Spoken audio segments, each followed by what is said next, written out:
Good evening, everyone. Welcome to the May 27th Board of Education meeting. If you could please rise for the pledge.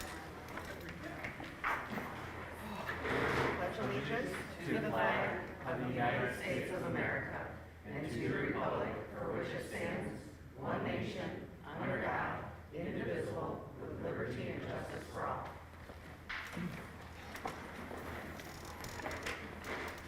Thank you. James, did you take attendance? Yep, President McDonough. Here. Vice President Aldred, I believe is absent today. Secretary Summers here. Treasury Whitney? Here. Man, just slow down. We can do that. Trustee Gibson. Here. Trustee Atchison. Here. And Trustee Capajorni, not here. Thank you. Any changes to the board agenda? I have none. All right, scheduled public comment. We have one this evening. Randall Krieger. Couple things before I start. Those of you who are here, you haven't nailed, don't play with it yet. Please. And two, if I leave before the meeting is over, it's because I just got done playing with my grandkids too close to pine trees, and I'm highly allergic to them, so it's starting to get me. So I apologize.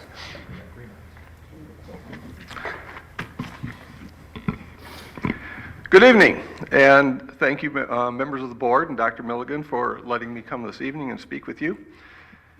You know, this past winter has been rather tough, and as a result, my wife and I are going to have to do some repairs to the house, that typical normal maintenance that you set aside money for, but you don't ever want to spend it.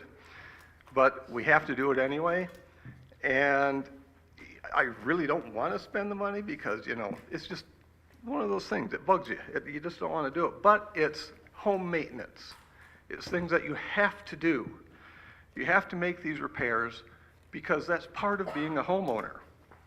And while it's going to cost me money, I realize that some of the things that we're going to do will probably make the house more valuable in the long run. And that's a good thing and it's a bad thing. As Shakespeare would say, therein lies the rub.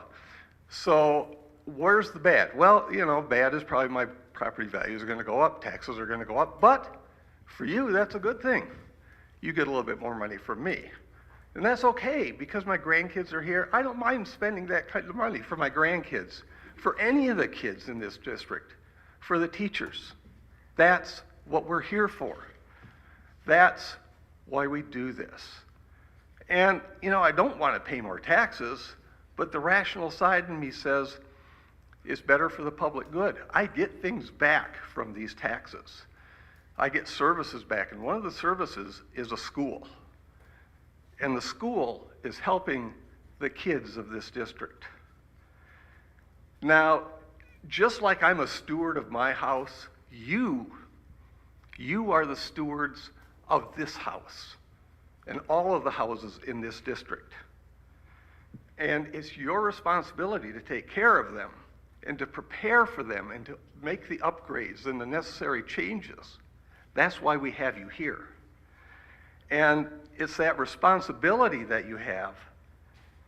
It's not just for the buildings, it's for the teachers, it's for the kids, it's for the future kids, it's for people outside this district to look and see what you are willing to do for the kids of this district.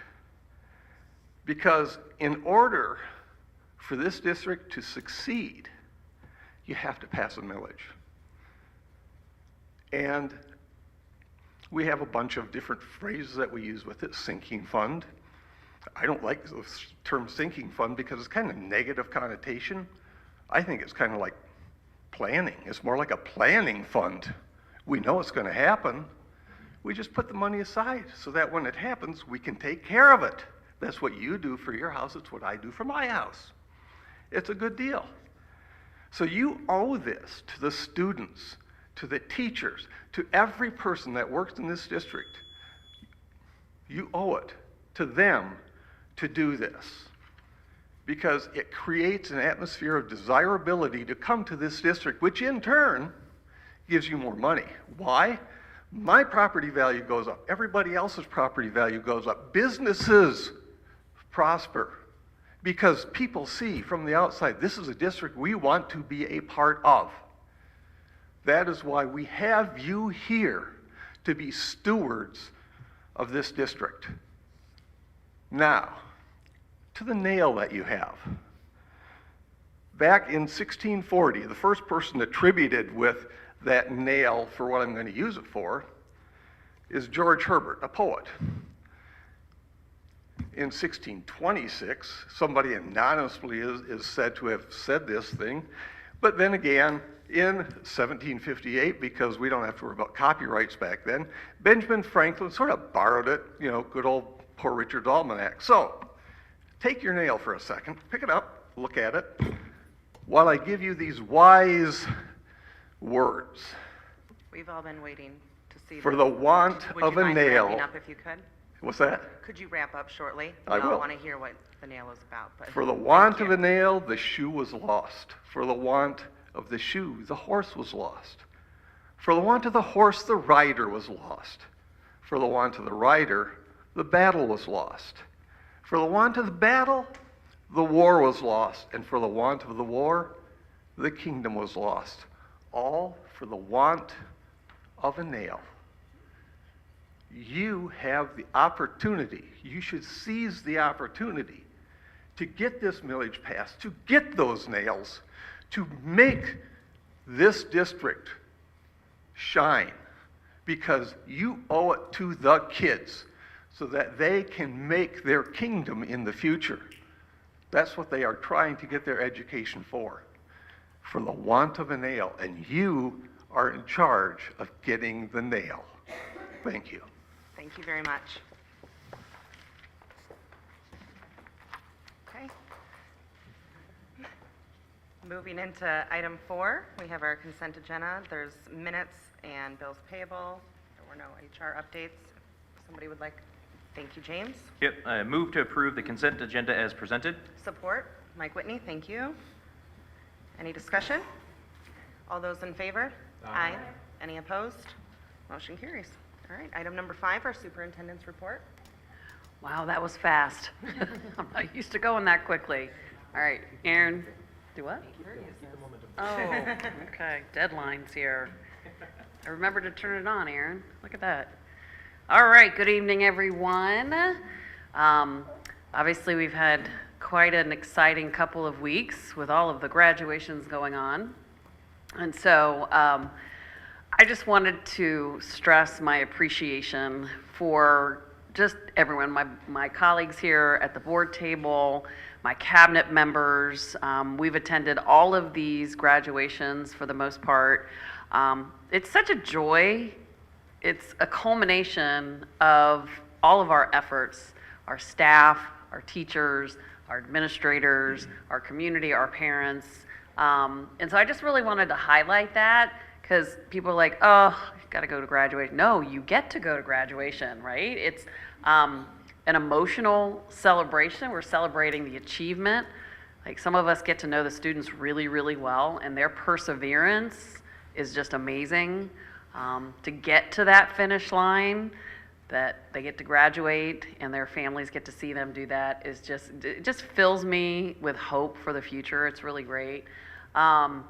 It brings student dreams to life, reflects the dedication, just complete and utter dedication. I mean, oftentimes you see the families just sobbing because it's just been such a journey.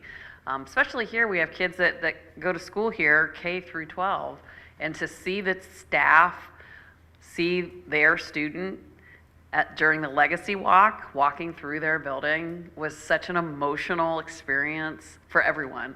So hopefully that's something that we'll be able to continue. And then from a district standpoint, so it talks about, you know, the bright future. Mr. Krieger talked about that, bright future. What does the future look like?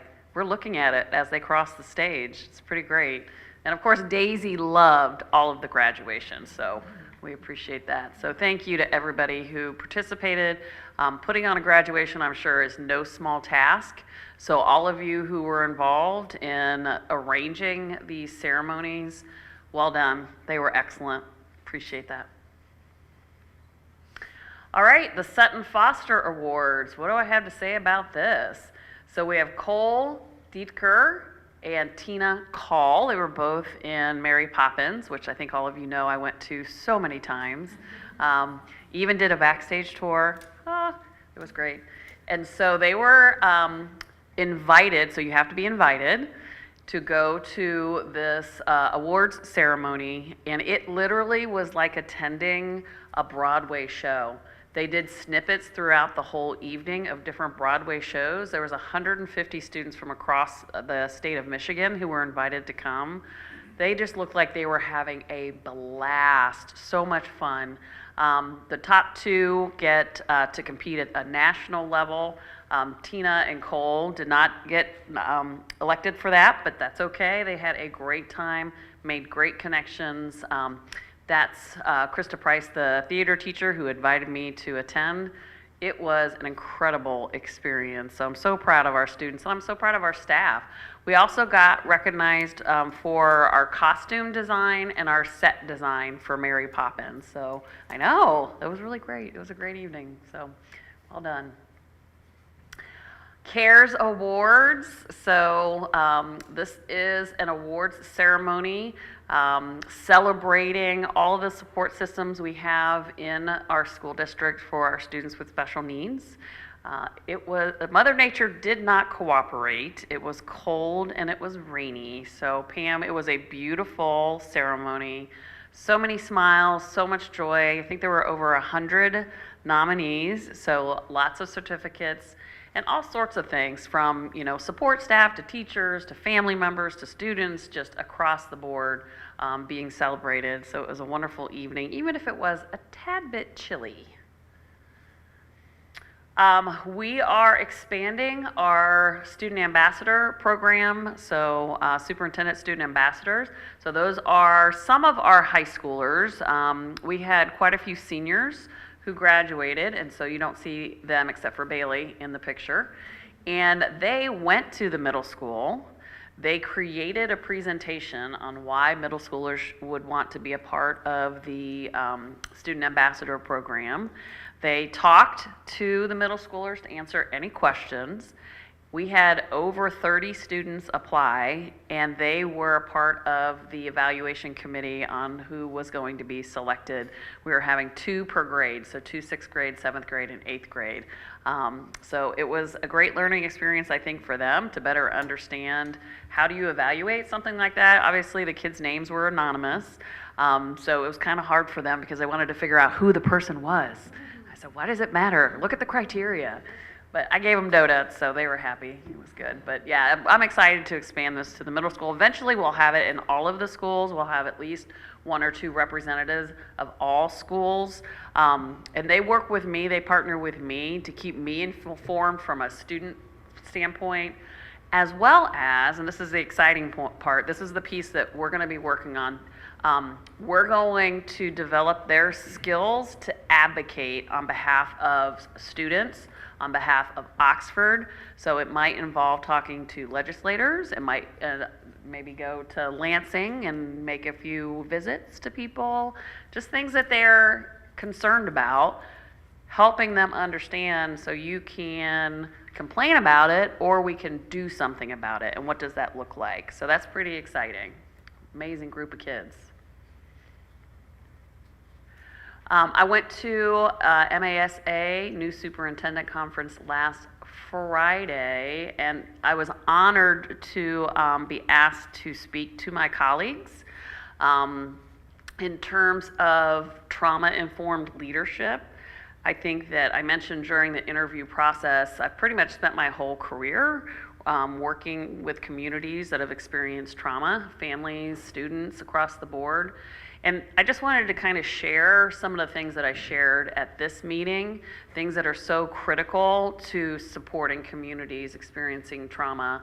So, listening without judgment, that's a critical component. As soon as you start the statement, well, in my house, or when I was young, or what I do, you've ceased just listening and better understanding from their perspective because they're not you. And you haven't walked a mile in their shoes. That's a critical one.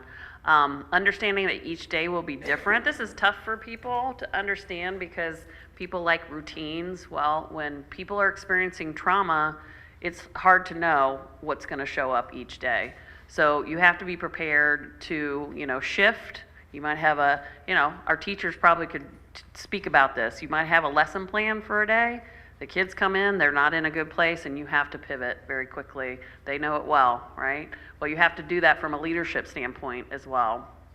Collaborate with the community. This has been such an honor for me to get to know the community, and I think I've mentioned this to my cabinet team. I was so honored that not only did they share a piece of them with me, it's almost like they wove me into the fabric of the community. Like they really embraced me, and I just feel privileged to be able to be a part of that because I do want to be supportive because it's my community too. Seek to understand.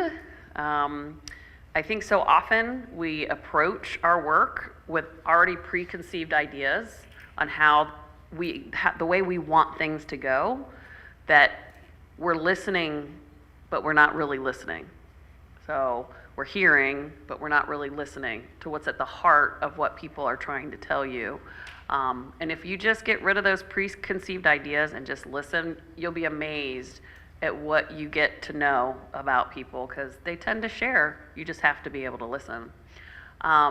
Embrace dialogue and difference. So that's a big one, having lots of dialogue. And dialogue to me is not, I'm going to stand and deliver. It's back and forth. It's what are your ideas? What are my ideas?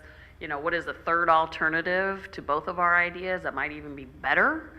And I always saw difference as a positive, right? I always surround myself with people who are different from me because I learn from them, I grow.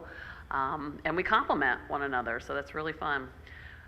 Walk in purpose. I talked quite a bit about this. This is my, somebody sent me a picture from graduation, and it's one of the graduates hugging me. And I don't mean just like a pat, I mean a hug, a real hug. Oh my gosh, that is my why. Like, our students are my why. That is my purpose. I want things to be great for them. I want them to have a bright future, and I will forever keep that at the forefront of my mind. I talked about protecting your community. One of the things, it's interesting because they're like, you're from Oxford, you're going to talk about Oxford. No, I'm actually not. I'm going to talk about trauma and how you work from a leadership standpoint in a community who's experienced trauma. I'm not going to talk about Oxford, right? Because you protect your community. You do not leverage your experience for personal gain, right? That is a violation of all levels of trust, right? And so even when questions were asked of me during the session, I said, this is on our website. I can talk to you about the things that are public facing, and I can share that information with you. But I'm not going to share any other information that's not readily available on a public website. Be proactive and preemptive. I'll give you an example. So we had, I was at the high school, and Mr. Fitzgerald can attest to this. There, I saw someone on the roof, and I thought, oh, you know what's going to happen? Somebody's going to see that person on the roof, and that's going to trigger them. So I need to call John, find out why do we have somebody on the roof? What's going on? And it was somebody who was testing the walkies, the antenna. But you have to think like that. You have to think, okay, what do I see? What could create issues for my students, my staff? And I need to address it. So I called the principal up and I told him what was going on. I said, you might get phone calls. Just make sure that you're letting people know if they're worried what's happening, right? It's just a small thing, but it's an important thing. And then, most importantly, lead with love. I absolutely love Oxford. I absolutely love our staff. I absolutely love my team, my student, like everything about it, I just love. And that, everything that I approach when it comes to working with students, staff, parents, whoever, I lead with my heart and what does it tell me to do in support of people. So again, I'm honored to be able to do this work. I was honored to be invited to speak. And one of the things that I emphasize is a quote there. It says, trauma is not what happens to you, It's what happens inside of you as a result. And that's why it's so challenging, because everybody experiences this, even if it's the exact same situation, they experienced it differently because they're a different person, and you have to take that into consideration. So that was really great to have an opportunity to share that with my colleagues, because I don't think it's something that many of them really think about, and they certainly don't teach it in your preparation courses ever. They do not talk about that. So I appreciate having that opportunity. All right, so John, I didn't know if you needed me to cue you up, so I kept this in here. We are going to continue that conversation about public school millages. John did a great job at the last meeting. He'll have another opportunity today. There were some questions that were asked at the last meeting that he's going to tailor his responses to tonight. So we'll have another opportunity to hear that. All right, 5th grade camp. Oh my gosh, they had so much fun. We got an email from the principal, and they just had a great time. However, because it's camp, there's always challenges, right? The weather was terrible. They had, some illness go around, and wouldn't be camp without those adventures. But they did so many things. They worked teamwork, social skills. They did some hands-on exploring, celebration of growth. It's an end of the year, so it's the end of their elementary, and they're moving into middle school. So it's kind of a rite of passage for them as well. Supporting their confidence and independence, and then emotional and mental well-being. So this is a really short video. So they really celebrate all the students with differences, all of it. So it's only like 13 seconds. Hopefully it comes through. Can you do that, Aaron?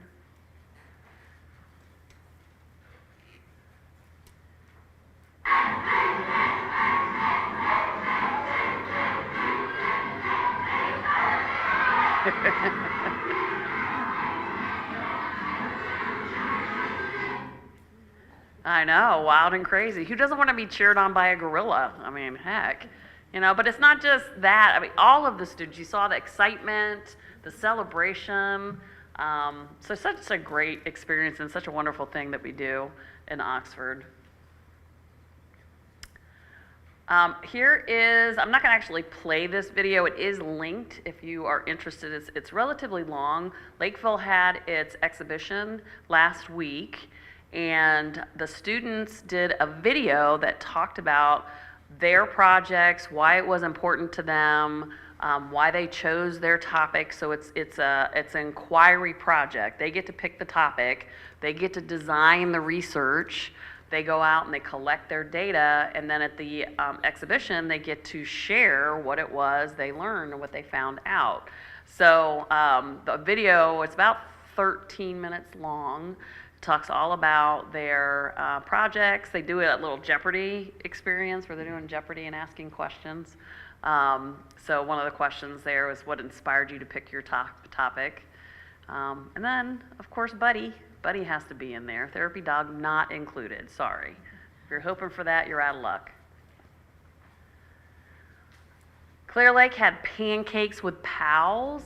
This is another inclusive opportunity. This is, we're always seeking ways to be more inclusive of all students. And these are Link students, Pancake with Pal, and it is celebrating their dedication to supporting students with diverse needs. There were 83 students across 8 classrooms that volunteered to be Link peers. It was coordinated by Ms. Ramos and Ms. Williams. And essentially, it's a reverse inclusion model that creates meaningful shared experiences for all students. It's a favorite moment for both peers and their partners, building friendships, empathy, and joy every week. So this is kind of similar to what we have at the high school. The mentor class works with our special needs students. They put on that Lego prom. So we have that across our district, and I had a chance to talk to one of the mentors, and she said it was so impactful that was what she was thinking for a career in the future. Like, it's just amazing to have those opportunities. So I love that we do that. We have Oxford Virtual Academy had their art show at Evergreens. So we appreciate Evergreens. They do display quite a few student work, schools that provide work for the walls. So this is an opportunity for our OVA students to do that. I love this picture because it's one of our students. You know, it's not a video, so I don't know what she's saying, but to me, she looks like a curator at an art museum, like explaining, like, this is the thought process that went into this artwork. I just love that. She looks very into it. I love it. All right, and as we know, around the corner, just next week, end of school, right? Parents are like, oh, teachers are like, hey. I know that.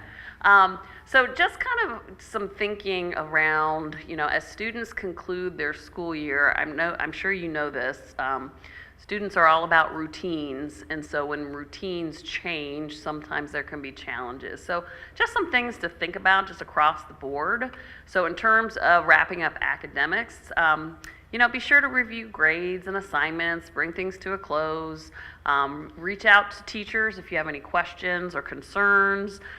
Kind of just to close it down on a positive note, I'm sure many of our families have been in constant communication with our teachers, and so I would just continue that to the end of the year. And it's so important regardless. I know we get somewhat fixated on grades, but we also need to focus on growth and effort. So how much did they grow this year? Really talk about, you know, what have you learned overall? What are you walking away with, right? We want them to be lifelong learners, and that's the thought process that'll get them there. Return and organize materials. This is a challenge. So if you have things, make sure you return them. What I also want to stress is, you know, we tend to go through the lockers at the end of the school year. You would not believe how much stuff we collect. Now, typically, we send messages out to, hey, make sure you come and pick up your stuff, look through the lost and found, because we do end up donating those materials, and I don't want to donate people's stuff if they want it back, so please make sure you're touching base with the schools. And then, you know, again, it's an emotional time, especially for our kids who are transitioning from 5th to 6th grade or from 8th to 9th grade, because they're going to a new facility, they're going to a new building, and that can be really, really scary. So definitely talking about feelings, acknowledging that change is hard. It's hard for everybody. Make sure, you know, you get a chance to say maybe goodbye to people that you won't get a chance to see. Sometimes it's really hard for them to leave teachers, right? They have a very special bond with their teachers. So, you know, maybe have them make a card or a painting or whatever they like doing, because that's important for the teachers too. The teachers get really close with their students, so that would be helpful. And then, you know, anything you can do to help ease the transition for next year. You know, we've already had school visits. Our 8th graders visited the high school. But having a chance to maybe visit the school over the summer, you can make appointments, go see the school, walk the school. You know, just anything you can do to help acclimate them will be really helpful. So I cannot believe the school year is almost over. I feel like I just blinked and the year went by, except the winter. That did not go by quickly. But yeah, so end of school, and that's it. So thank you. Thoughts or questions? Are we gonna sing the song, School's Out for No. Summer? No, I stop won't- it. I won't be singing. Have the middle school ambassadors, have they been selected and notified already? No, No, not yet, okay. no, they've been selected, I just haven't notified them yet, Okay. because I wanna make sure I'm systematic about that. Gotcha, okay. Any other questions? No? Thank you. For the student ambassadors, also real quick, I know you had talked about doing various things with them, and I'm not sure how far ahead in planning you are, but should we expect them at some board meetings next year? Yeah, I would say, similar to what Brad did last Yeah. year. Oh, love that. They'll partner with the principal to do the presentation. So we'll see how quickly. I would like all of the elementary schools, like, I'm gonna have the ambassadors do the presentation to the elementary schools to get the elementary, so it's a process. So hopefully, we'll get it together. Great. Fingers crossed. That's very exciting. Yeah, Thank you. yeah. And Anyone also, else? also on that same note, as far as all schools, that means OVA as well, and the schools Yep. at OEIC? Mhm. Okay, cool, Yeah, awesome. absolutely. And yeah, it's been a little bit of a whirlwind of the last couple of weeks, but it's been fun, and For sure. for sure. All right, thank you again. Moving into Board of Education matters, we have some policy approvals from last time, if anybody would like to make a motion on that. Shane, thank you. Move to approve policies 5301.01, 5714.01, and 5714.02 as presented. Support. Mike Whitney, thank you. Any discussion? All those in favor? Aye. Any opposed? Motion carries. All right. Next item are field trip first reading for band. Any questions on that? No, you have all the information, great. Then the second approval that we discussed at the last meeting, would anybody like to make a motion for that? I will.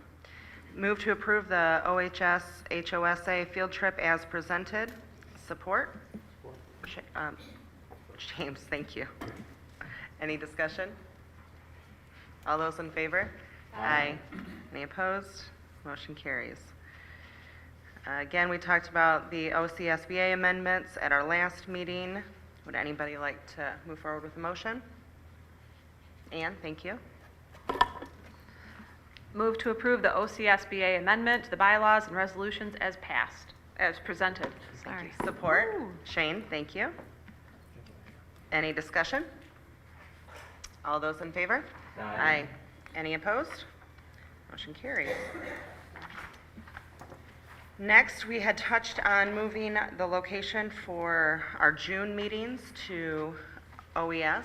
Dr. Milligan has assured me that we will have comfy chairs, if that helps your decision. If anybody would like to make that motion. Thanks, James.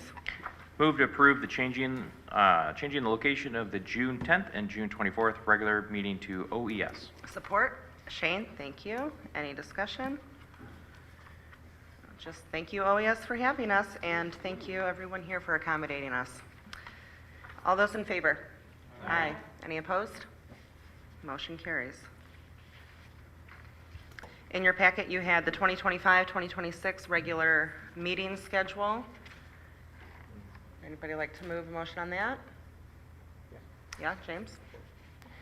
Move to approve the 2025-2026 regular meeting scheduled as presented. Support. Shane, any discussion? Yes? November 12th?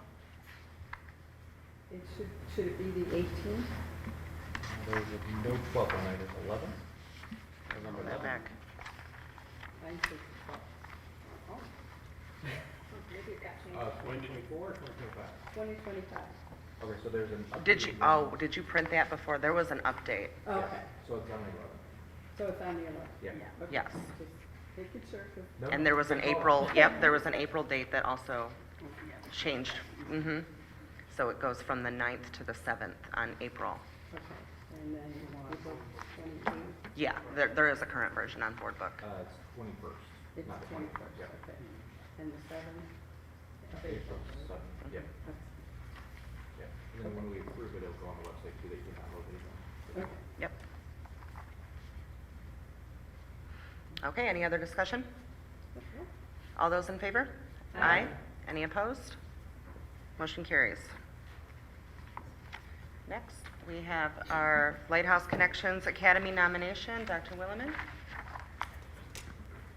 Good evening.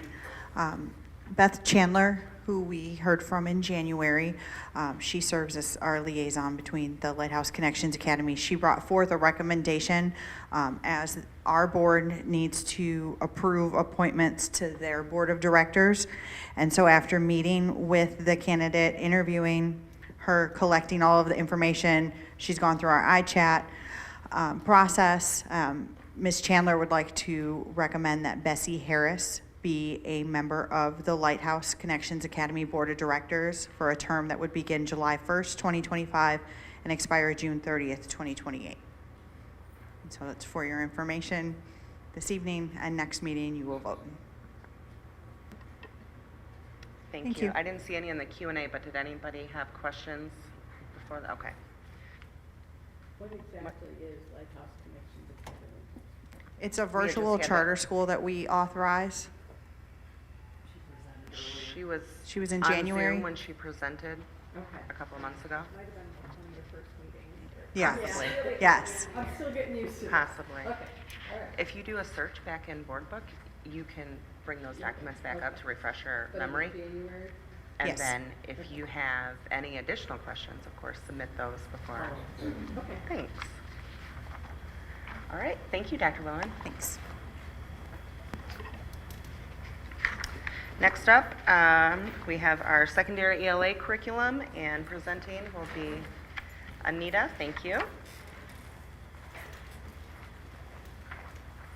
All right, good evening. I actually have friends with me today, so I'm really excited. I'm not going to be the one doing all the talking.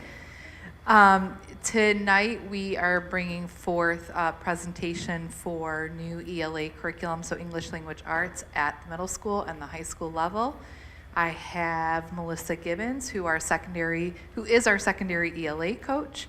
And then I have two teachers from the middle school, Lisa Brennan and Cody Rook, who are going to be presenting to you tonight. And I'll kind of stand in the background to support and swoop in to answer questions if needed. So I'm going to turn it over to them. Good evening.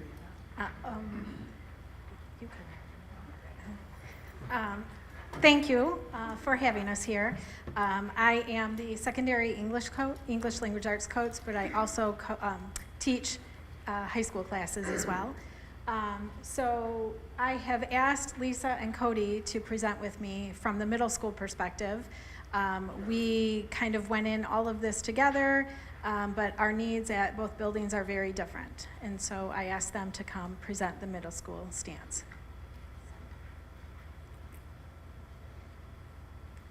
So Springboard was chosen in 2018 for both the high school and then the following year for the middle school. And this year was the first year off of our contract. So at the beginning of last school year, I started working on which potential resources could replace, if we needed to replace Springboard as a resource. Some of them became very cumbersome to look at, others became very interesting to look at, and so working with a few other people last year, I kind of narrowed down that we would look at two resources that presented some of our needs from what Springboard. Springboard was a College Board product, which is great because it prepares students for testing, but in doing so, it kind of lost some of the engagement. A lot of our students, including my three children, would tell you Springboard became very boring, lost engagement in the middle school and high school years, so that was kind of at the top of our list of what we wanted to look at to see if we could find something better. So the first piece that we looked at was Common Lit. It's a resource that many high school English teachers have used before. Many high school social studies teachers have used before, just as a free resource, lots of engaging pieces that were short, had very timely feedback given to the students for test-taking purposes. But within the last few years, Common Lit came out as what they call Common Lit 360, which is a full resource curriculum. And so that was one of the reasons why I chose that, was I had previous experience with that product, and I wanted to see the capability of the whole 360 curriculum. In the fall, the middle school teachers kind of came on board. We did a little Zoom session, and at that point, this last fall, it was decided that Common Lit was not a great resource for the middle school, even though the high school teachers still wanted to pilot it in the fall. And StudySync was another resource that I looked into, and I chose it because it was more about the expansive digital capability. And so the middle school teachers decided to jump on board with us. We all did a Zoom together, all I think like 20, 25 of us, in the fall with Study Sync before the second semester started. And so all second semester, your English teachers at the middle school and the high school were all working in the Study Sync program. So in the first semester, the high school English teachers piloted Common Lit in our standard English classes, meaning non-AP classes, non-IB, just your regular 9, 10, 11, and 12 classes. And then for the second semester, the 6th, 7th, 8th, 9th, 10th, and 11th, and 12th grade classes all joined in for second semester. So when it came time to evaluate which of the products we wanted to potentially purchase for the next year, we did look at the EdReports evaluation tool. That was the most expansive evaluation tool for English language arts purposes. So I had all my my middle school colleagues and the high school colleagues, they each did it.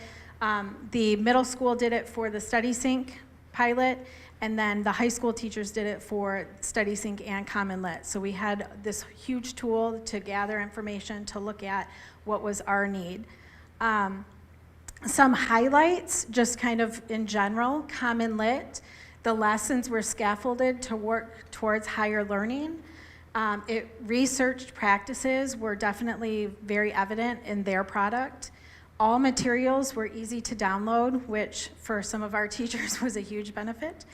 And it also connects well with Google products. So going from their product to doing a Google Doc or putting something into Google Classroom was easily done. Study Sync, it offers a variety of texts, which some teachers were very much looking for that part. What I liked the best about Study Sync is that you can click on and off parts of assignment, so you didn't have to assign the entire thing. You could click on vocab and on maybe a quiz, but they didn't have to do tons of stuff in one sitting. You could reassign things. It does communicate with Schoology, which a lot of teachers felt that was very powerful in time management. And then Study Sync also offers what is called Write Precise, and this is a way, it's kind of like a peer editing tool, but it can also work with students on helping them to see what's missing in their writing before they turn it in. So I'm going to turn it over to Lisa and Cody. Hi, how's it going, guys? I've been so excited about this, and at first I was like, oh man, piloting mid-year, I don't know, this is a lot. It ended up being, this was so fun. We ended up loving it. So I wanted to speak to you in pictures. We had 2 units that we piloted with 6th grade, and Cody and I both taught 5th grade. So we know where they're coming from. So we were able to kind of figure out what's filling those gaps. And one thing that we didn't have with Springboard that we have with Study Sync is the ability to have novels back in the classroom again, which is not something we had with Springboard. So we just we did our first unit was, what was it called? It was Personal Best, a Personal Best unit, and it was so cool. So our kids got to talk about qualities of character that matter most and what that meant to them. And we had kids who were making connections. Like my coolest connection was a kid who wrote a journal entry about a kid that goes to our high school that he's never met before. So we had that opportunity to get them to meet. So just people that they look up to as role models, and we were able to connect that to literature. We were able to connect that to people in history. It's been a really cool experience. So they did TED Talks, which was a really cool experience. So they wrote an essay, and then they were also able to just talk about what qualities of character that they feel matter most in the world. And it was really cool to see what they came up with. Do you want to add anything about Unit 3? It was great. It was very refreshing to just have something new that the kids were really excited about, and just to see them get excited about different people throughout history. And then it sprinkled in a lot of different fantasy stories as well. So it didn't just have to be a historical text. They could apply it to a fictional character as well. So just a variety. You kind of hit every kid's reading interest within that one unit. And then We just wrapped up our Percy Jackson unit, which, is there another slide? Okay. Oh, no, it got taken off. But we had some really awesome moments within our Percy Jackson unit. So we read the whole novel together as a class. Your kid and I matched. We wore our Camp Half-Blood shirts together the other day. They've just been so engaged. It's just been awesome to see them light up about reading, which is not something I've experienced in the last 2 years. Like coming from elementary where they're pumped up about reading, and then I just feel like that light was lost. And I saw that spark again this year doing this. So it's been pretty incredible. Your kid still visits me like every day, and he came in and he was like, this is amazing. Why didn't we have this when I was in 6th grade? So I mean, it's really cool to see those connections within the building. I have 8th graders in my advisory too, and they also are like so jealous of our current 6th graders. So. Oh, yeah, where did that one go? So I had one kid say the other day, he goes, Mrs. Brennan, I think you should give us all E's, so then we can fail and have to take it again next year and we can read the second book.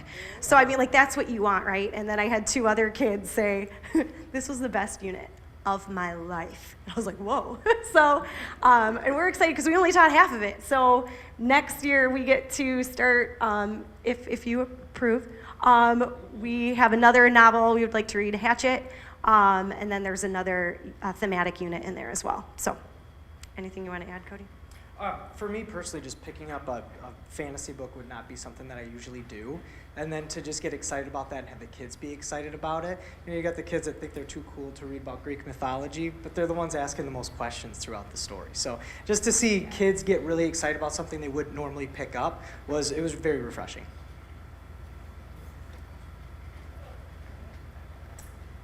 So the high school kind of took a different avenue. We really liked Common Lit, and one of the biggest reasons being is it started the kids to allow themselves to write authentically. High school, especially 11th grade, is very heavily focused in SAT prep. And so pretty much 9th and 10th grade leads you to that SAT prep, and then 11th grade is SAT prep, and then you have these poor seniors who, you know, they're trying to figure out what are they going to do next year without SAT prep, right? So the first unit for Common Lit, which this was the first unit we did all year, it was a memoir. And this allowed a lot of our seniors to have a voice in something that they needed to write about.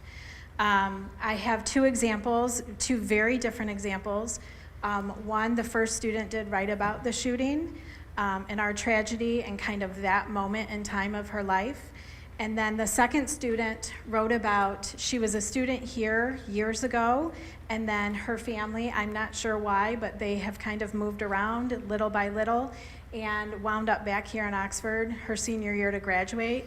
And hers was all about the nomadic lifestyle that she has led and how her roots have really truly been in Oxford this whole time. So from a high school language arts standpoint, yes, we do the reading and the engagement. We definitely, with both pieces, StudySync and Common Lit, saw more engagement than what we have seen the last few years. But I think we felt the writing was really strong with Common Lit at the high school level. And so, our recommendation for the high school, or sorry, I'll start with the middle school. For the middle school, both products offer really strong data tracking tools and interventions based on the data. The middle school definitely liked those data tracking capabilities. The options for novel study was huge, and I think Cody and Lisa can attest to that. There are targeted writing lessons within StudySync that help the teachers really engage what the students need at that time, and just an overall increase of student engagement. And so the middle school teachers really felt StudySync is what they need at this time. The high school, again, the data tracking and the interventions based on data, Common Lit offers it. It just felt easier for us to work through the Common Lit platform. The units were cohesive. It's easy to navigate when teaching multiple courses. That is something I can attest to. I teach 11th grade and 12th grade, and to try and navigate 2 new pilots for 2 classes. It was very challenging. And so I just felt Commonlit was much more streamlined for those of us who do teach more than 1 class.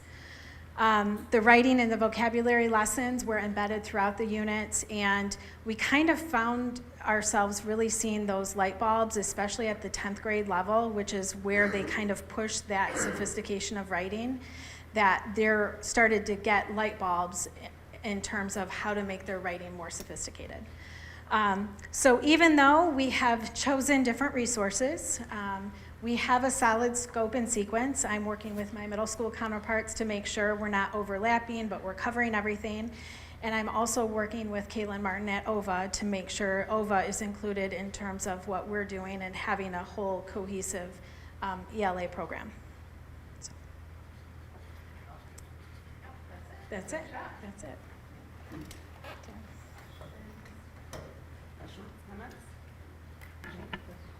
Yeah, I'm sorry, I know it's always me. First of all, I love seeing how excited the teachers are for this. I think you guys are more excited than the kids are. So I appreciate the passion and the excitement from you guys.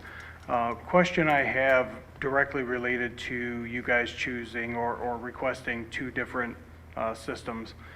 I know you said you have solid scope and sequence. Do you guys anticipate any continuity issues when these middle schoolers move up to the high school and get into Common Lit? You know, are there going to be any stumbling blocks that you guys can see as far as moving from one resource to the next? I don't foresee it. I think even just as teachers, you know, it took us a little bit of time to, okay, this is this product and this is this product, but I wouldn't foresee it being a huge difference for kids.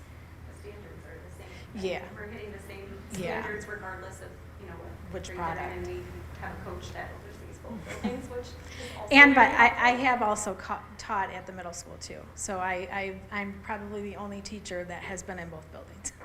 So I have a All right. good handle on it. Perfect, thank you. I'm kind of old school. Are they actually physically writing, or are you talking about typing up their lessons? That's a great question, because that is one of the reasons why the middle school chose StudySync. Is it does offer a workbook resource, which Cody and Lisa both piloted the workbook resource as well.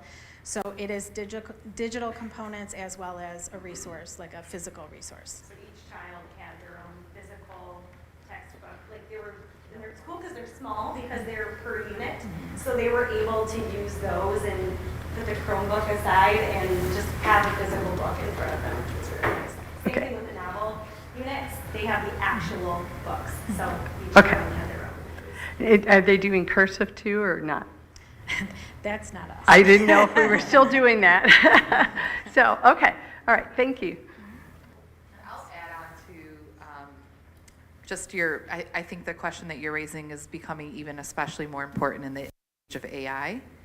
And so we do anticipate that we would be doing a little more pencil and paper to really get an accurate measure of what kids are doing on their own versus aided and assisted with AI. So just in general, we will be doing some of that to develop those skills.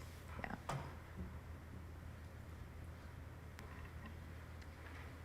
Did you track any sort of growth for I know it was the high school that went all year, right? And the middle school just half year. Did you see a noticeable difference? And did you have any way to track that or measure that? And then additionally, what are the teachers' thoughts? So the tracking, I mean, we each tracked, you know, within the unit itself, but it's hard to see any trends just because we each only did 2 in the fall, and then 11 and 12, well, 9, 10, and 11 did 2 in the spring semester, but seniors, we only had time for 1 unit. So it was hard to see like a specific trend. What I will tell you is that the middle school teachers, it was kind of a slow start in getting up and running with StudySync. But once they got in, and really I have these 2 to thank because they did a lot of the troubleshooting. They did a lot of the troubleshooting that the teachers felt very comfortable with the product itself. at the high school, we had kind of similar issues, but it was more so just the time management on teaching the two different courses and not having the time to really dig into the technology. StudySync has much more capability with the technology, and we just didn't have that time to dig into it. Yeah. I felt like the quizzes and the tests with StudySync, correct me if I'm wrong, but I feel like they're far more rigorous than what we were using with Springboard. But I also noticed kids enjoying StudySync more, which was kind of like tricking them into learning, you know. But they're learning different skills that they're going to need for PSAT, that they're going to need for the future. And I think we're pretty good at knowing how to scaffold that process for them, since they haven't taken any tests in reading in that kind of way in elementary school. So just kind of working on a lot of different skills that are needed. And you can focus on specific standards as well. So if you wanted to assess one specific standard, you can actually eliminate questions from quizzes and tests for the kids, just like you can eliminate a specific part of an assignment. You can do it with questions too if you want to focus in on it. And I will add, I think one of the challenges when we're piloting is that with any curriculum or any effort, it takes a good 3 to 5 years to actually see if this might have the direct result on our data. And even then, it's hard to say this is the reason why, because there are so many other variables. From a tiered perspective, what we're proposing now is what every student would have, but there are kids that would get targeted intervention, like you just said, in the classroom or out of the classroom. So it takes time for us to see it. I think the biggest data point has really been the engagement, and we hope that carries us to be able to see the actual student outcomes or impact data. Yeah. Thank you. Ann? Yeah, I just wanted to say thank you so much for the time and effort, and this presentation is so well explained and really nice to see the breakdown in each of these resources and the strengths and the opportunities that each of them provide for the different age levels, and really appreciate all of that. Thank you so much for taking this on this past year. It's really awesome. Yeah, and I want to thank them for coming in, because it's a lot better than hearing from me. They are the experts and they're doing it on a daily basis, and so it's best to hear it from them. So I appreciate you guys coming in. Thank you again.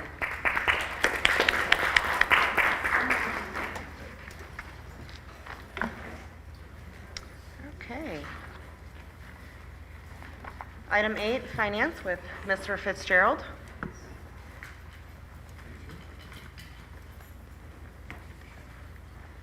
So let me apologize in advance. Following the good news about kids and new systems and teaching stuff, I get to share with you dry numbers and good news and bad news.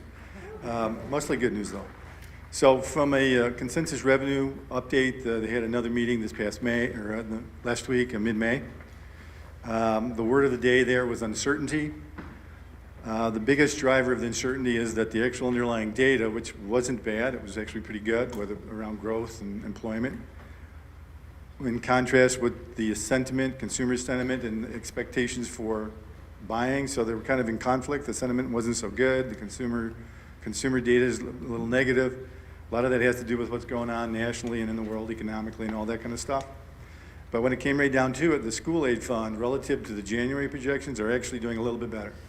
So feeling comfortable in terms of how that fund is holding up. It's actually forecast to grow over the next 3 years on average between 2.7 and 2.9%.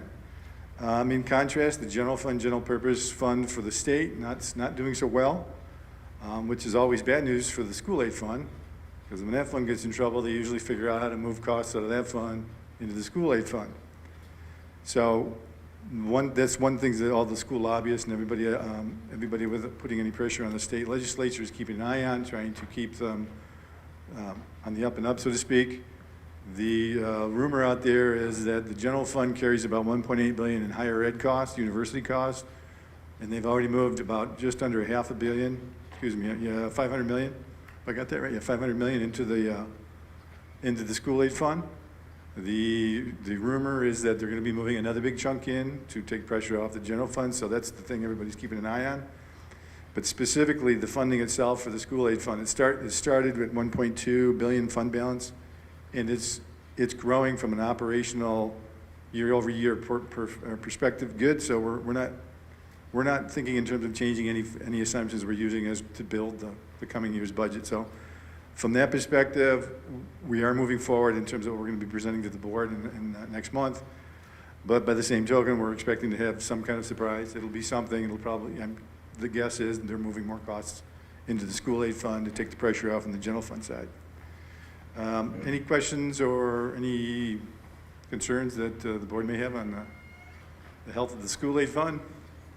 See, now, isn't that exciting? I mean, you compare that to that last, yeah, okay. Sorry, John, do they give you any sort of indication what they think for when the budget will be announced? They're still claiming they want to get it done by the end of June. I really don't think it'll be done by the end of June, but stranger things have happened. The three major players in it have put something out, so if they all get in the same room and get at it, they might get something done by the end of June. The law is required by end of June, just as we're required to have an adopted budget. The state doesn't have a very good batting average when it comes to making that time frame. So, any other questions? You want me to just move right into the update presentation? So last meeting we did we reached the conversation around potential millages coming forward or in the near future.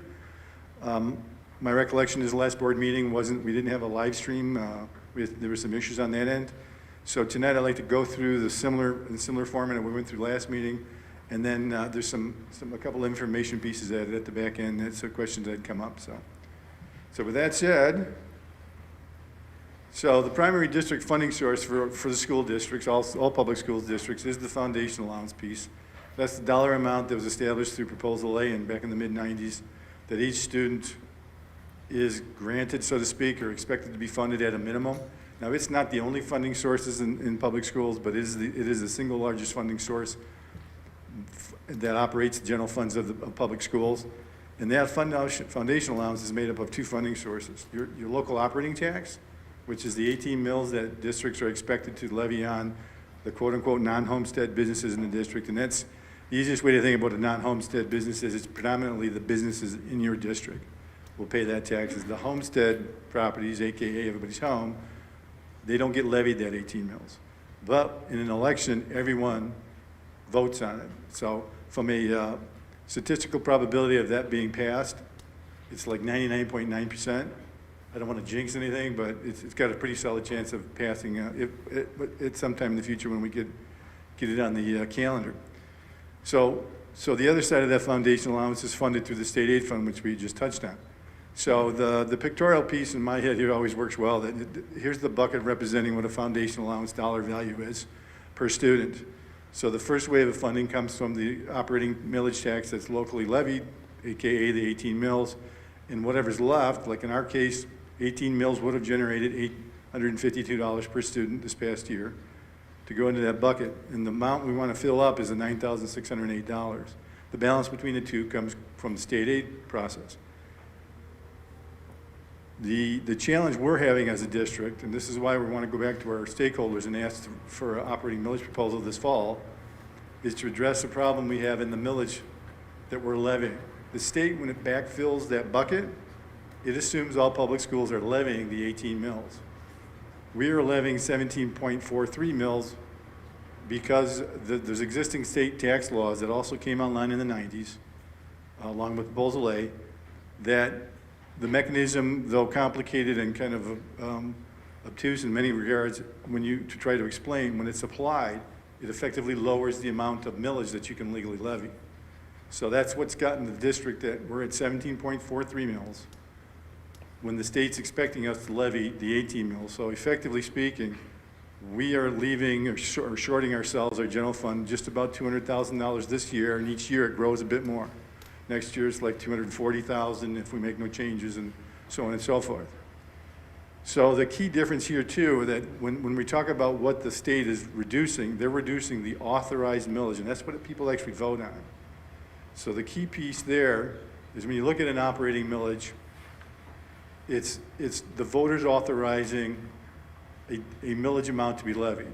You can ask for an authorization of up to 21 mills from the public, And ideally, they approved that, but as a district, we can only legally levy 18 of those mills. So you get that 3 mil cushion between the 18 and the 21, that when these tax laws come into play, it will reduce the 21 down. So the plan there, the thought there, and many public school districts take this strategy. Over the years, like, it'll reduce that down, and you'll never fall below the 18 mils until it's time to go out and get a renewal levy, a renewal proposal passed again, where it kind of resets the clocks, you start all over again. So by doing that, we'll be able to recover or actually get the additional funding we should be, and the state's expecting we're getting for our operating millage. Sinking funds work a little different. They're a direct levy on all the property in the district, whether it's business and or homestead. It's voter approved, and you're only allowed to go for, you cannot ask for any more than 3 mills, and you cannot ask for a duration of more than 10 years. Bond millage is different, a little bit levy, where you're asking the community support, the issuance of a certain dollar amount of bonds, and the authority to levy a millage that pays for all your debt on that. So when you actually go and do it and you say it's going to be a no new mill increase kind of bond offering, in our case, we're at 7.9 mils. Those, when you do the math on how much you can borrow, it's really a matter of how much that 7.9 mils will generate to pay off the debt in the legal time frame. So those get to be a little more complicated and probably a conversation that's for down the road. But in terms of the sinking fund piece, in our school district, we've had a sinking fund. It did expire in December of '22. It was a matter of not wanting to put a tax proposal out for the public, considering the recent events. Totally understandable why that was handled the way it was done. But from the past, that past millage, the last year of that levy, it generated about $1 million annually. And I want to say that was levied maybe 3.5 years ago now. So that kind of money would go directly to the use of working and repairing on our facilities. And one of the flaws of Proposal A back in the 90s when it came online, it didn't account for how districts repair their brick and mortar facilities. And it's really a fiduciary responsibility of the board and administration to take care of these assets. And kind of to an earlier speaker's point, these assets are the community's assets. And we all kind of have that responsibility of taking care of these facilities. And at the same time, the board and administration has the responsibility to produce the best educational program we possibly can. And that's really where the foundation allowance comes in. It funds the school program. So what the sinking fund addresses is how to take care of the facilities and keep them up and running. If you talk about the bigger projects in life, like if you want to build a new building, that's a bond conversation. This program is really for addressing and keeping your current facilities in good operating, safe order. So again, why the district would come out and ask for a millage to the community support a sinking fund proposal this fall. Our youngest or newest facility is our high school, and it's almost 25 years old. Your typical roof, your typical main operating HVAC systems, parking lots, all the big ticket items have an operating life of between 20 and 25 years. So we are, on our newest building, looking at a lot of upcoming work, let alone the rest of our buildings, which are older. So in terms of this past 10 months or so alone, we've replaced multiple boilers, multiple other tech pieces, bathroom works, major bathroom project, HVAC systems repair, some exterior work, and several other things that well exceed $1 million in costs. All that money came out of the general fund. In an ideal world, that money would come out of a sinking fund, freeing up that $1 million to improve our educational program. So that's really the underlying goal, is to find a balance of how to take care of the assets that we're in charge of on the community's behalf, and yet still deliver the most prolific, top-tier curriculum educational program we can. So from a perspective, and some of these questions kind of came up from the last meeting, to put what does this mean to me kind of face on it. So, and a little bit of variance analysis. So if we levied 0.75 mils, so less than 1 mil, it would generate, based on the current taxable value that would be applied to in the district, which we just literally got that information this past week, it would generate about $1.224 million. And it would cost the average household in the district about $150 annually. And when I say the average household, That number, the 150 annually, is based on the average property value, market property value of homes in our school district. And the most recent numbers we could pull averaged about $400,000 in market share. So from a tax application point of view, the rule of thumb is you take the market value, divide by 2, which gets you somewhere near the quote-unquote taxable value. Take that dollar amount and apply the 7.75 mils, and that's where it generates the $150. So if you live in a little more modest home, it's less. If you live in a little more expensive home, it'll be a little bit more. And if the millage were at one mil, it would generate about 1.65 million. And the cost per home would be about $200. And then if you did 1.25 mils, a little over 2 million, about $250 a year in terms of tax cost, new tax costs. Now, I get it. Nobody likes to pay more taxes, but for the amount of money we're talking about, I mean, I go through this. You can ask my wife. We go through this every tax season. In terms of what, you know, I don't mind paying taxes as long as they're producing and they're good, thoughtful, well invested, and well invested tax revenues. And to me, a sinking fund, when it comes to a public school, is probably the single best. One of the single best taxes that a district could bring on, a community could bring on for its school district in order to run the whole management piece. The good school programming and taking care of facilities and keeping things safe and sound. So I know I went through that pretty quick, but from a timeline too, I believe we spoke about this last meeting as well. This would be a proposed timeline. So we're looking in November of 25, this coming November, to run a special school election.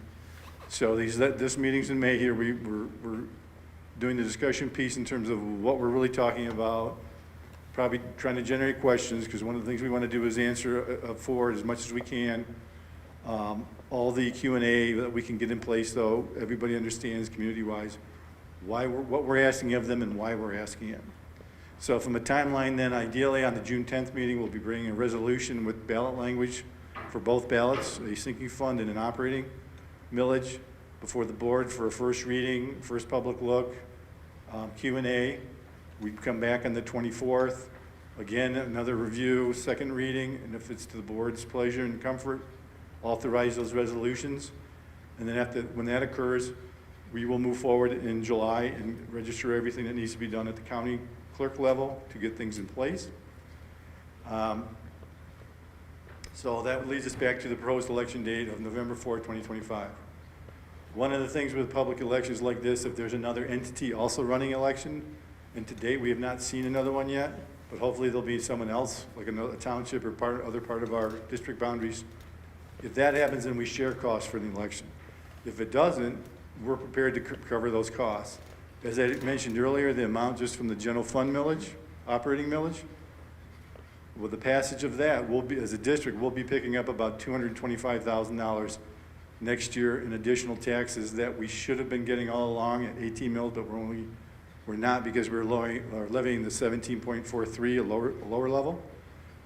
Just by picking that up, it'll pay more than pay for a cost of the election. My last numbers check on an election cost, which have gone up like everything else, and are in excess of about $100,000, depending upon the scale scope and who else is running a proposal. So our worst case scenario is that we'll pay the full bill, but the one millage, which has a very strong passage rate, and again, that's up to us to get the message out, and we will, that if that passes, it's more than pays for the cost of both proposal questions and moving forward. I went through kind of quick, so if anybody's got any questions? Yes. Can we go back to, you said there was $850 per student, and then you had a bucket with 9,000? That one? Yeah. So okay, 608. My question is, when you're talking about the 850 per student, does that matter how many students? Whether we have 100 or 1,000?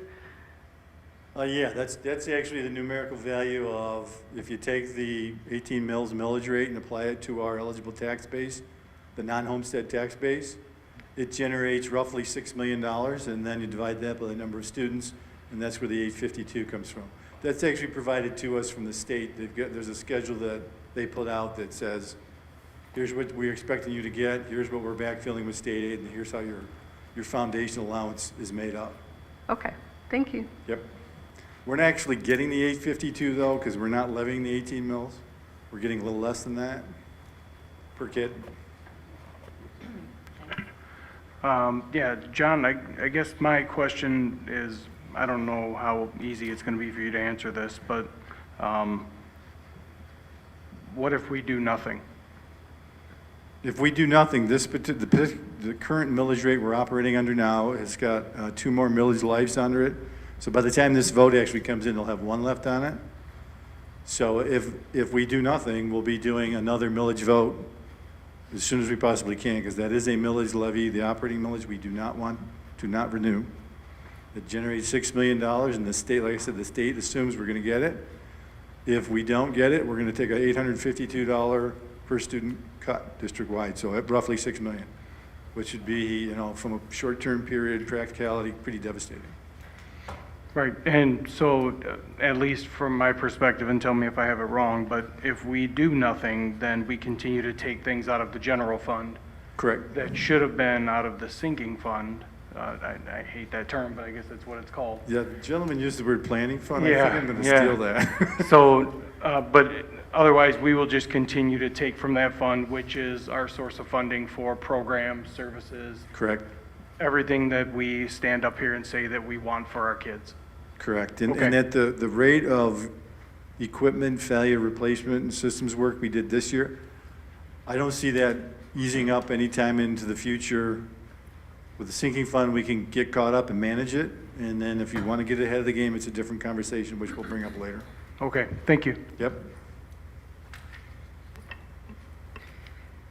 When you gave the examples of, you know, this is what we would have at 0.75, 1, and 1.25, in relation to our budget that you've forecasted out 3 to 5 years, which of these scenarios, I'm assuming all of them keep us in the green, but some by a wider margin than others, correct? Or Correct. are we still facing a deficit?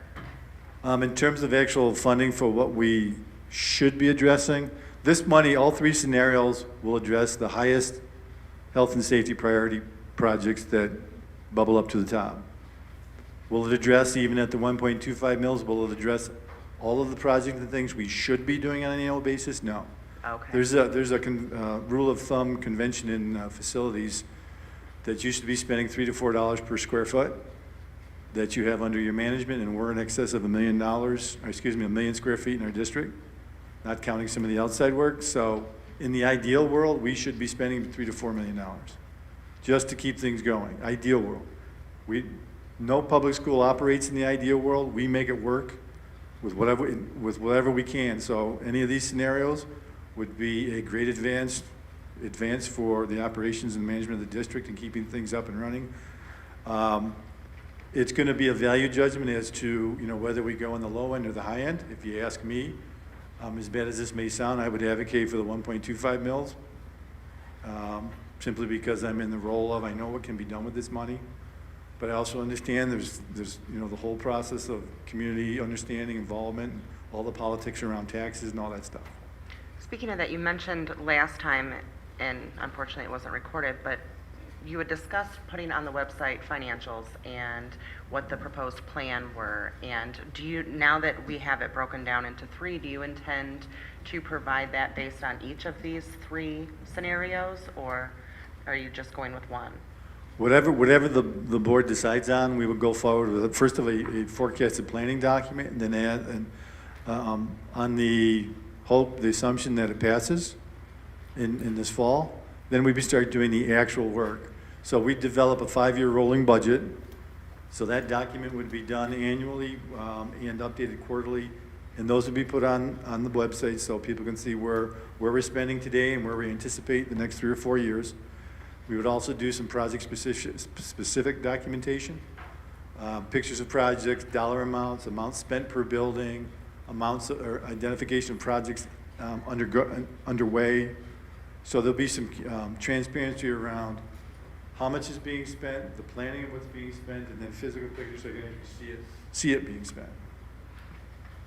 So that Yeah, would that's really great. I think that's a- ramp up the picture pieces and all that really comes online after we get going forward with it. Are you going to have something similar prior? what? Yeah, we can put out some demonstration versions. I think I've that already would be been, I really mean, from my helpful. prior positions and some other people I know, for lack of a better way to describe it, we'd be stealing, copying, pirating their versions of, I mean, everybody, lots of districts who do these things do this different kind of transparency reporting. So we'd be doing the Oxford version of what lots of other districts are doing.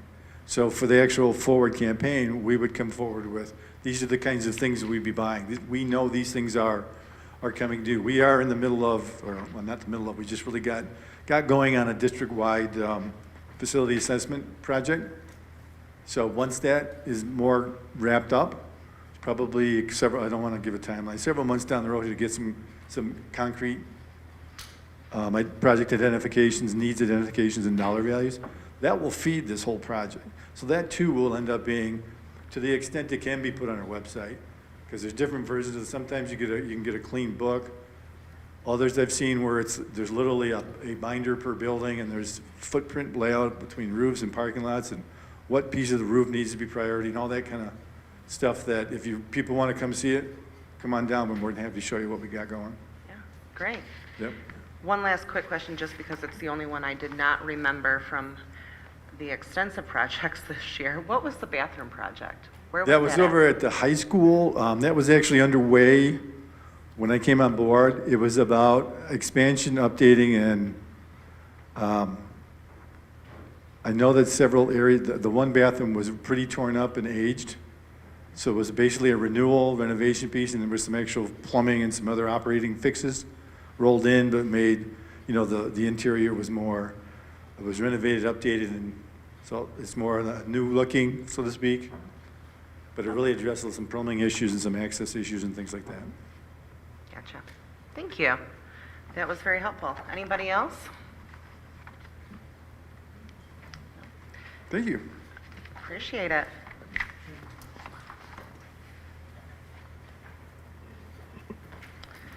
All right. Already here, number 9, unscheduled. Do we have any? We do. Thank you.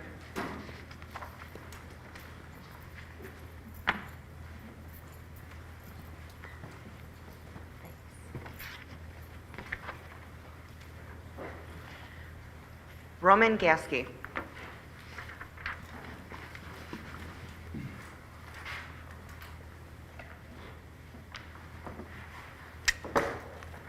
Is this on? Okay, yes it is. All right, hello everyone. My name is Roman Gasky and I'm a lifelong resident of Oxford. I wanted to thank everyone who showed up today. Civic engagement is what keeps local government accountable to the people, so I want to thank them for that. I'm here just because I wanted to briefly introduce myself and announce that I'm considering running for state representative, and our campaign is about representing everyone, not just a small group of people. Personally, education is very important to me. I've had a Michigan public education from kindergarten all the way through college, and I believe that most of the opportunities in my life have related to the great education I've gotten here. So that's one of the many reasons why I'm passionate about every child receiving the quality education that they deserve. We'd love to hear from you, especially from parents, teachers, and the board themselves. So please don't hesitate to come up to me directly or reach out to our office. Thank you for your time. Thank you. All right, we have some scheduled activities. Our next Board of Education meeting, we have a workshop coming up, and as approved tonight, we'll be over at OES for June. Any administrative clarification, Dr. Milligan? No? All right, how about final board comments?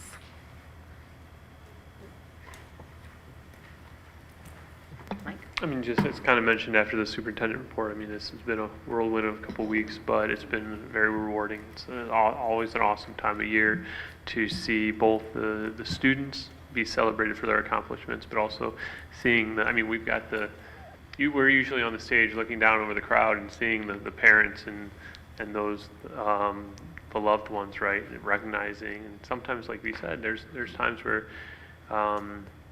it was a big struggle. The pathway wasn't as straight and narrow as some of the students. There's some scenic routes, right, and And so it's just a really rewarding time, and we get to see kind of our why. And I just appreciate this, and I congratulate all the graduates, and such an awesome time.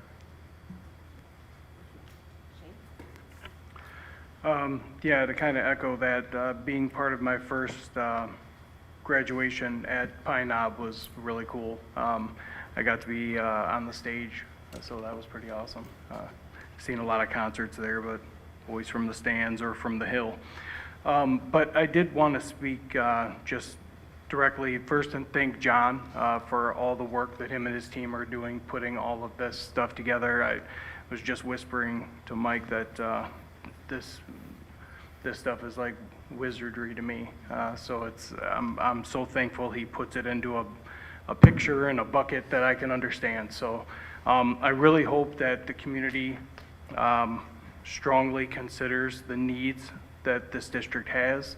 And really, again, as we all sit here every meeting and people will say, we do this for the kids and we do this for our students. And this is truly a need that's been identified probably long ago, and it's long overdue probably to be addressed at this point. But I just really hope that the community comes together and realizes that this is for the kids. And you know, no one likes to pay more taxes. He said it. And I echo that. I pay taxes here too, but thank you for Mr. Krieger for coming out tonight and speaking about it. I really do appreciate that.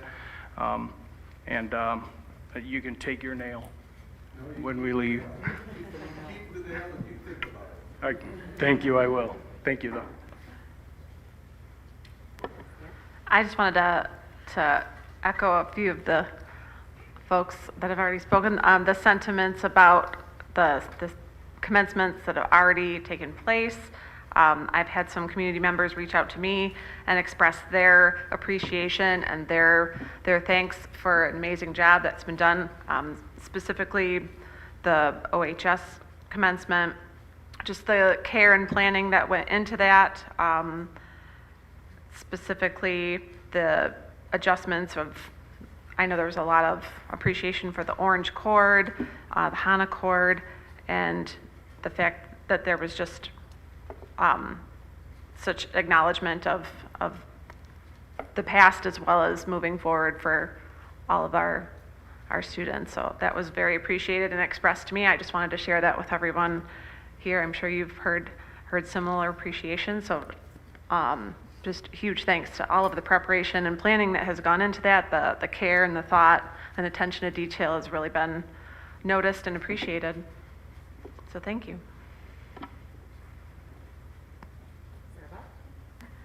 I had the opportunity to be a mentor to the 5th graders at Clear Lake, and I had a blast.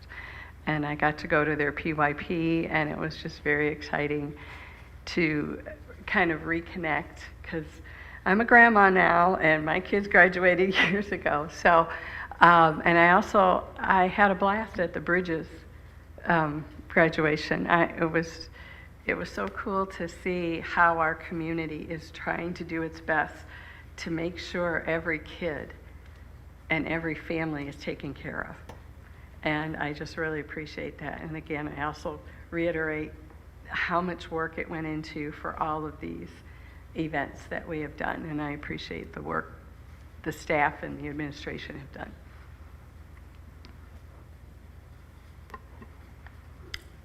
Thank you. Of course, all 4 graduations so far have been really special. I can't pick my favorite because they were all so amazing for so many different reasons. And I just truly enjoyed being there and was very honored to participate in all of them. With that said, I did want to say to Pam to please pass along my personal congratulations to Darian tomorrow. I cannot make that one, and I am personally devastated watching her grow and flourish from the board table has really been an amazing experience, and it's really a testament to your program and how wonderful it is. So please congratulate her.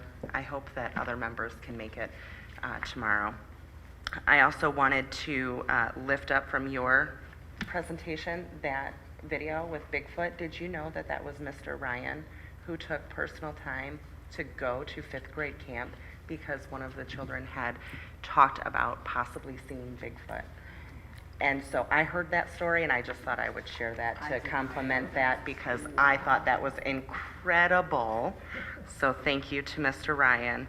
And then lastly, I just wanted to remind our community that on June 1st, it is the grand opening of Hana's Memorial Garden, and all support and attendance is very much appreciated, and to please come and honor those families. So that's what I had. Anyone else? Moving back into business, would somebody like to make a motion for closed session? I can. Yeah? Oh, no, Ann, go ahead. I can, sure. Where are you?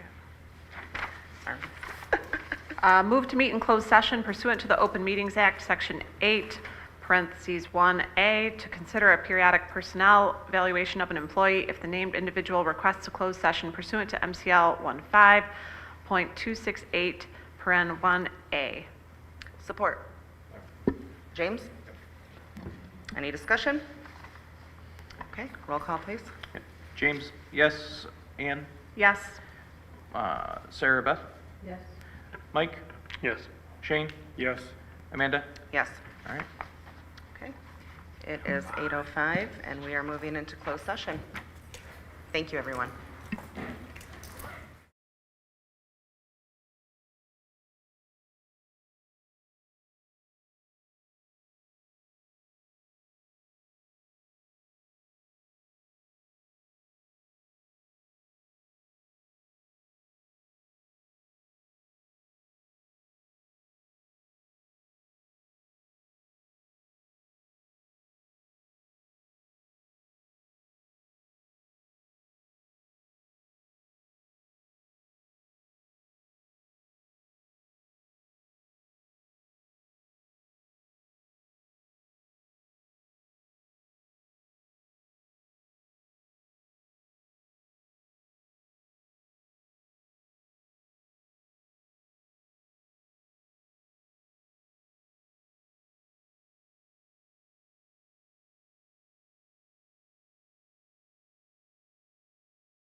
What's your name?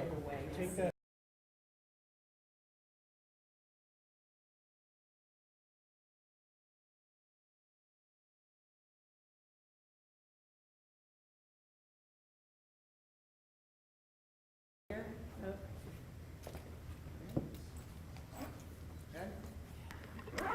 It's 10:01. We are back from closed session, and this meeting is adjourned.